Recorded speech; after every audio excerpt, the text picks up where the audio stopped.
I think $100 a month for food should be enough. What? That's impossible. If you can't keep it down to $100, I'll divorce you. That's not possible. Are you the kind of person who thinks it's impossible from the start and doesn't even try? I didn't think you were such a pathetic person. I suddenly got angry when he said that. I said, okay, I will spend no more than $100 per month on food. My name is Mary, a 29-year-old housewife. My husband Kevin and I have been married for 1 year. We met at the party, started dating, and got married about a year later. He told me, I want you to be a stay-at-home wife after we get married. So I quit my job and became a housewife.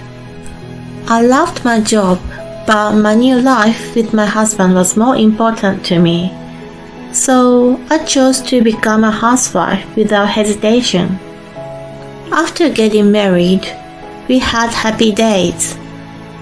Every day, I made lunch for my husband and cooked elaborate meals for dinner. I was very happy that my husband enjoyed my cooking, saying, Mary's cooking is really delicious. At that time, his work was settled and he always left work on time and came home early. So we got along well and happy meals together. Recently, however, he seemed to be getting busier at work and he started coming home later and later. He usually came home after 6 p.m., but recently it's often after 9 p.m. He was working more and more. It also seems that the increased workload is because his boss expected him more. And especially on Friday, he goes out for drinks with his boss and comes home late at night. I felt lonely, but my husband works hard to make our lives better, so I couldn't complain. So I worked harder to make better lunches so that my husband can enjoy them. I made it so elaborate that it looked like an expensive restaurant meal, so I decided to make the same meal for myself too. I felt as if we were having a meal together by eating it around his break time. I hoped he would feel happy by eating it, even just a little. He seems to have noticed the change and said, You've been making me gorgeous lunches lately. Everything tastes great. He said happily when he came home. That made me so happy. After that, I continued to work hard on making lunch for him. Cooking had become my hobby. I took photos of our lunchbox every day and posted them on SNS. I had only a few friends and followers so far, but the number of likes and followers kept increasing. I had never seen anything like this before, so I was very surprised. I saw a few comments asking for recipes, so I started posting detailed recipes and photos. Then some people actually tried to copy the recipe and said, My husband said it was delicious.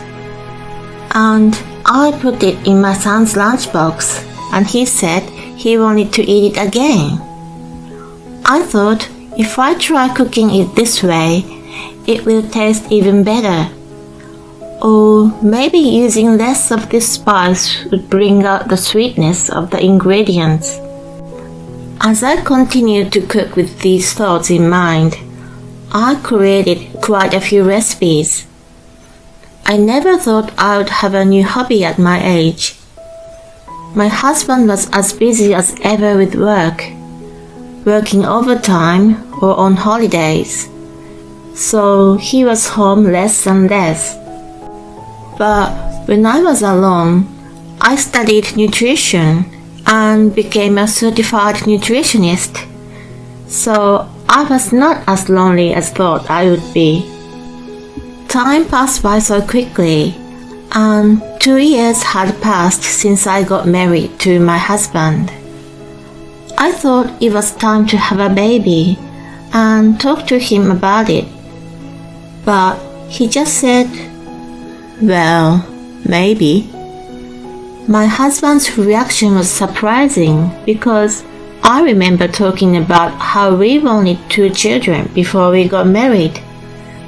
Does he think he wants kids but it's just not the right time yet?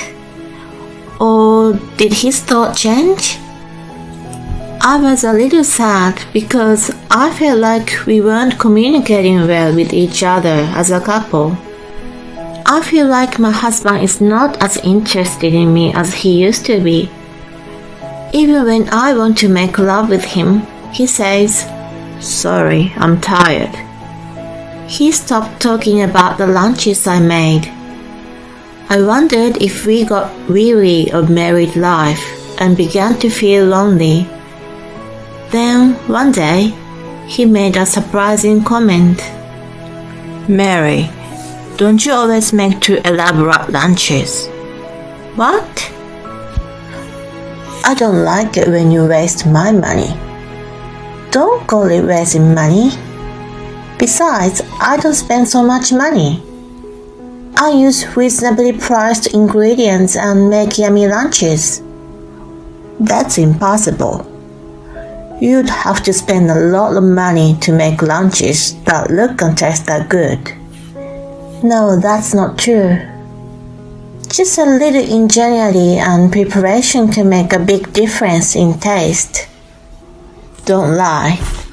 You always take photos of the lunches you make and post them on SNS, don't you?" "What? I didn't think my husband knew that, but he didn't seem to have seen everything." "Stop thinking about making it look gorgeous on SNS. It's embarrassing that my wife spends all the money to get lots of likes. I can't allow my earnings to be used to satisfy your need for approval." "Why do you say that? I don't use SNS for that." "At first, I was just uploading photos because I thought they looked good. And now I'm trying to see how good I can make them look and taste good with reasonable ingredients so that people can easily copy the recipe." No matter how much I tried to explain to my husband, he wouldn't understand me. "No need for excuses. $100 a month for food is enough." "What?" I was stunned. It would be extremely difficult to keep food costs down to $100 for 2 people.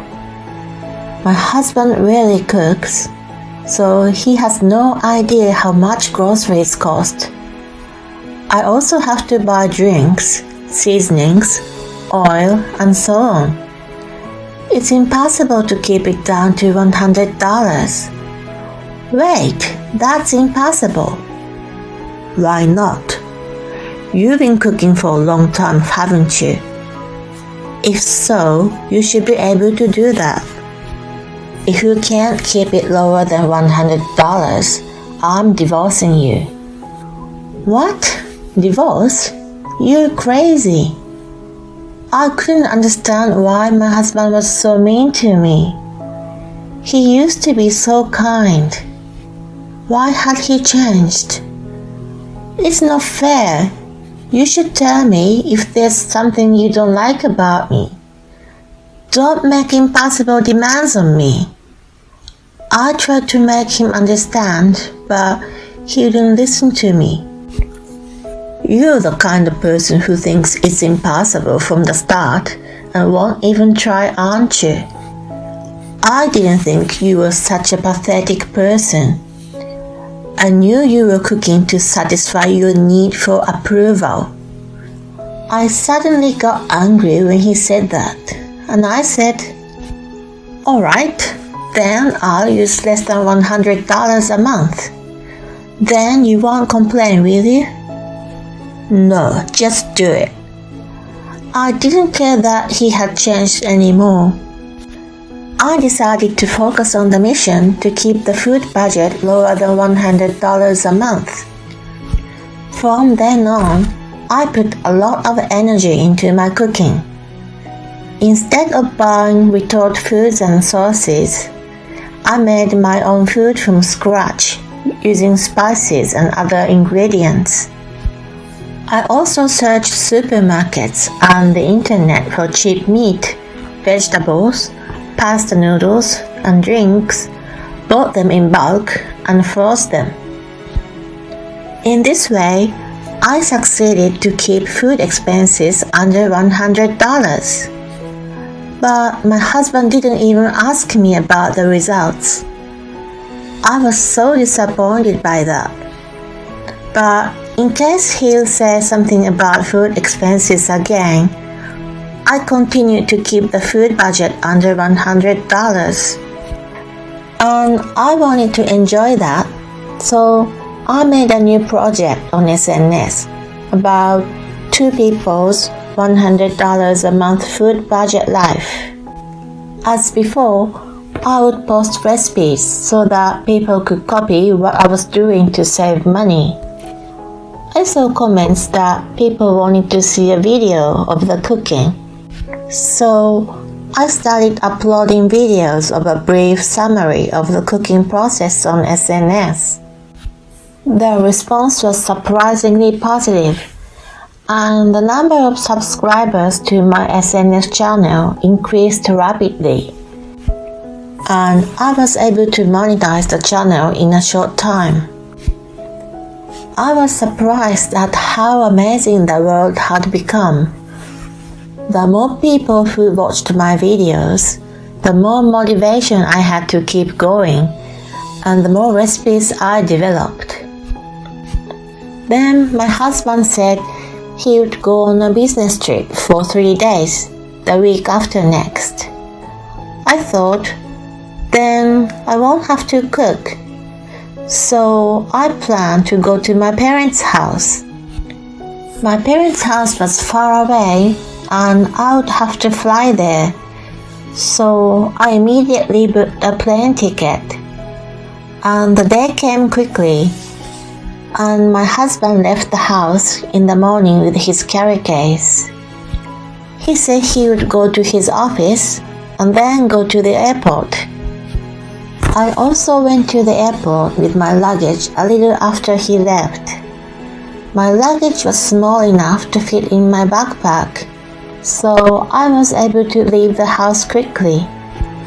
When I arrived at the airport, I was relaxing with a cup of coffee at a cafe, responding to comments on videos on SNS.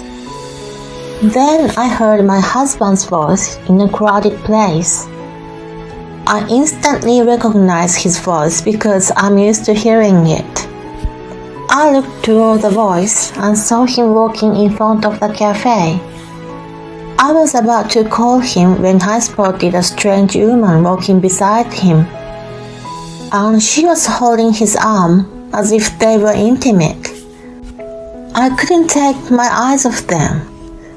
That was definitely my husband. Was he having an affair? Was it a lie that he was on a business trip? I couldn't believe what was happening and froze there for a while. The time for my flight had come, so I went back to my parents' house with a blurred feeling. My parents greeted me warmly, but they noticed my sad face and asked me what's happened.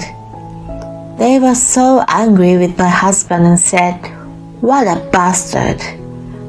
After that, I felt better and enjoyed staying there. My mother's cooking was delicious, and I fondly remembered how I had tried my best to cook like her when I first started living on my own. After relaxing there, I returned home and immediately requested a detective agency to investigate my husband. It was good. I had lots of advertising income. A few weeks later, they found out that my husband was having an affair. The woman was apparently a junior colleague at work, and apparently their relationship had been going on for about 6 months. It was around the time when my husband started working overtime and started working on weekends. Did he tell me to save money on food because he was spending too much money on the woman? I felt furious. He told me to do a crazy mission because he just wanted to spend more money on her. I decided to get back at him. The next day, I stopped cooking for him. He said, "Hey, where's my lunch?" It's hard to keep a food budget lower than $100, so I stopped cooking. Here, I gave him $2. Huh? What am I supposed to buy with this? You can buy a cheap hamburger. You've got to be kidding me. I can't fill my stomach with that. Even if the food budget is $100 a month, I could use more. $2 for 5 days a week means $40 a month. And with the remaining $60, I have to prepare dinner every day for a month. Well, you could do that if you eat French fries every night. You've gotta be kidding me. I'll get sick if I keep eating unhealthy food like that. But dinner would have to be within $1.50 to keep the $100 limit. $1.50 a day means $45 for 30 days. Including lunch, it's already $85. We have to keep a drink bill under $15 for 30 days. My husband finally seemed to understand how difficult it was to keep the food budget within $100. Wait a minute. So all the lunches and dinners you've been making have cost over $100 a month? No, I kept it within $100 because I tried really hard. So why don't you just continue to do that? I don't want to. You won't be my husband anymore. That's why I told you how to keep your food expenses under $100 without me. What? What do you mean? I showed him divorce papers. Divorce? Why all of a sudden? I've been preparing for it ever since I found out you were having an affair. When I said this, my husband's face turned pale. What do you mean by affair? Don't act innocent.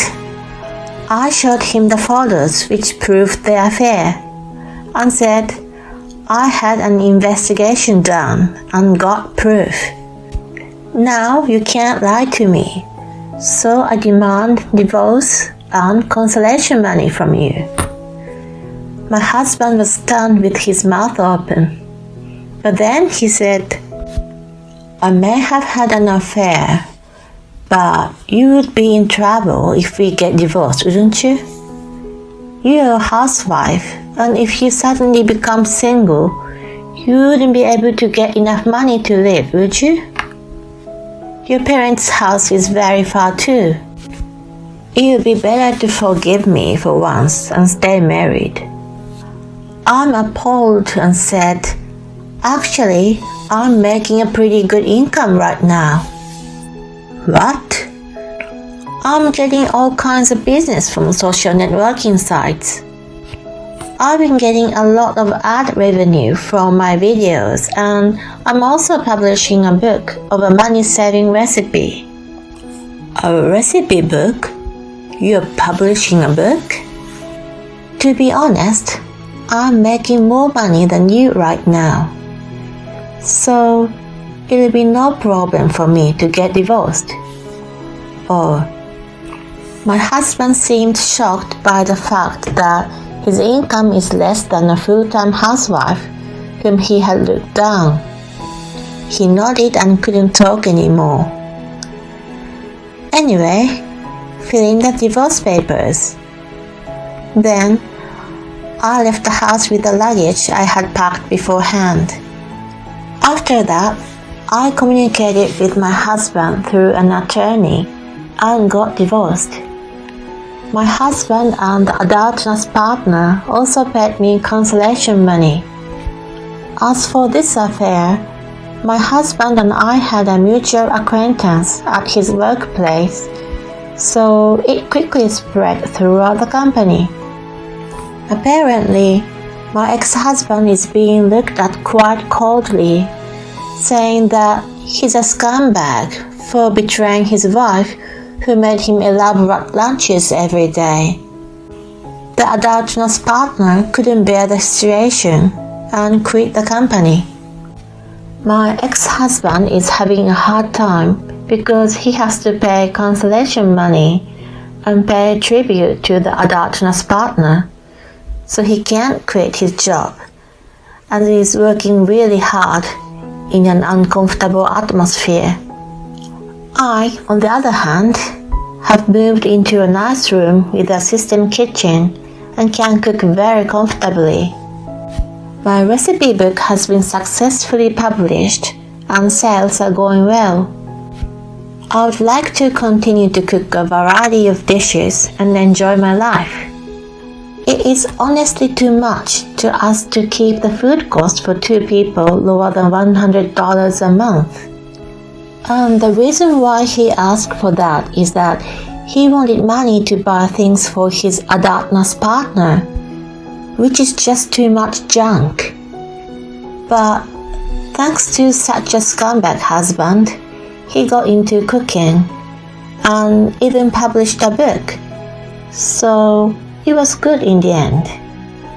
Now that she can earn enough money on her own, she can slowly look for a partner. Thank you for watching. Please subscribe to our channel if you like. See you in the next video.